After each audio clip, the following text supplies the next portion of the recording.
আসসালামু আলাইকুম এভরিওয়ান, সবাই কেমন আছেন? আমি আলহামদুলিল্লাহ ভালোই আছি, তবে একটু ঠান্ডা জ্বর কাশি সব কিছু মিলাইয়ে এখন ভয়েস দিতে হচ্ছে। সো ইগনোর মাই হরিবল ভয়েস। তো আমি এক্সাম দিতে গিয়েছিলাম শুক্রবারে। ফার্ম গেটে এই ছোটো ছোটো সিঙ্গারা সমোসাগুলো বিক্রি করছিল, এগুলো মাত্র 2 টাকা করে। সো এটার আমি একটা শ্যুট নিয়ে সবাইকে দেখানোর জন্য দিলাম আর কি। এরপরে এক্সাম শেষ করে আমি চলে গেলাম বড় আপুর বাসায়। বড় আপু আমাকে ডেকেছিল, বলতেছিল তোর জন্য অনেক মজার একটা জিনিস রান্না করেছি, আয় খাবি।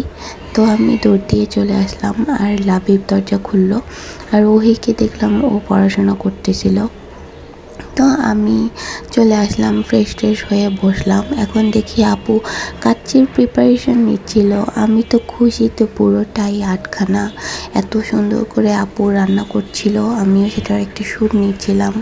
আপুর হাতের কাচ্চি জাস্ট অসাধারণ, আর এমনিতেও তো আমি একটু কাচ্চি লাভার।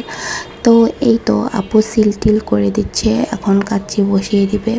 এর মধ্যে দেখলাম আম্মু এসছে, আব্বুও এসছে। আম্মু নামাজ পড়তেছিল, আর আমি একটু শুয়ে থাকলাম, শুয়ে গান শুনতেছিলাম আর ভিডিও নিচ্ছিলাম। এর মধ্যে দেখি ওহি পড়াশোনা করতেছে, সো ওকে একটু ডিস্টার্ব করতেছিলাম। আর কি যেন বলতেছিলাম, এর জন্য ও একটু হাসতেছিল, আমার আসলে মনে নেই। এরপর আমি টিভি দেখতেছিলাম, আর আপু আমাকে নাস্তা এনে দিল অনেক কিছু। ফাস্ট ফুড ছিল, শ্যামাই ছিল, মিষ্টি ছিল, ফল, অনেক কিছু ছিল।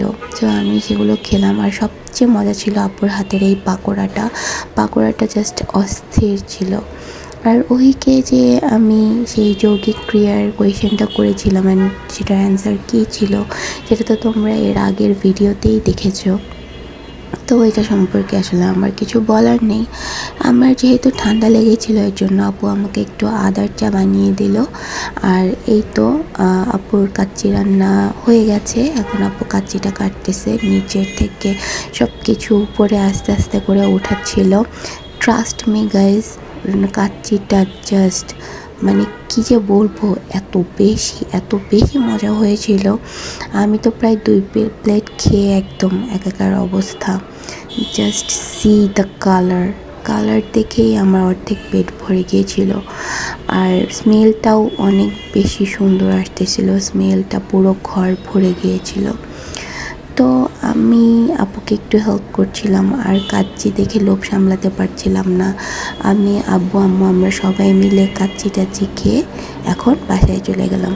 সো এই ভিডিওটা অনেক বেশি ছোট, তারপরও আমি একটু আমার এই ভালো লাগার মুহূর্তগুলো শেয়ার করলাম।